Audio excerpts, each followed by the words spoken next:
Hello everybody, welcome back to another how to tutorial, and today I'm going to teach you how to use GoDaddy. So GoDaddy is a website that you can get domain names for your website. So let's say you want a website name, I don't know, like Howard Watts, Howard Watts Electronics.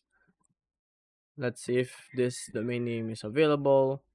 So here we go, howardwattelectronics.com. I only need to pay 2,000, I mean 2 pesos. That's like cents, I guess.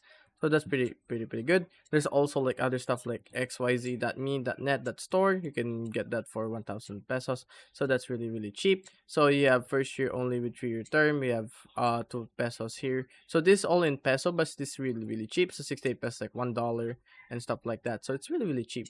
But if you don't want to use GoDaddy, you can use other stuff here. You have here we have domain name, so Namecheap.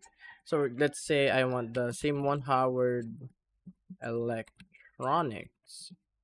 Howard Watts. Forget the Watts.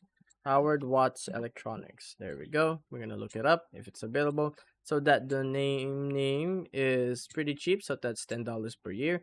But this is a bit cheaper too. So your first year is a bit cheap. So like it's only 2 pesos, which is like a cent, like 20 cents, I guess. So that's pretty cheap right there.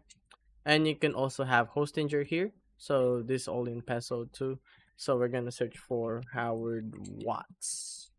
There we go. Electronics.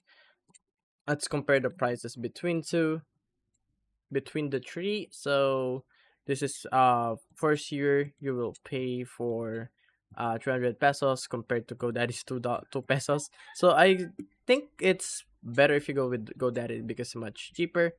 And yeah, guys, that's my auto tutorial. That's how you can buy domain name in GoDaddy. So if you guys like the video, be sure to like and subscribe to the channel and turn on notifications. And as always, I'll see you guys on the next one. Bye bye.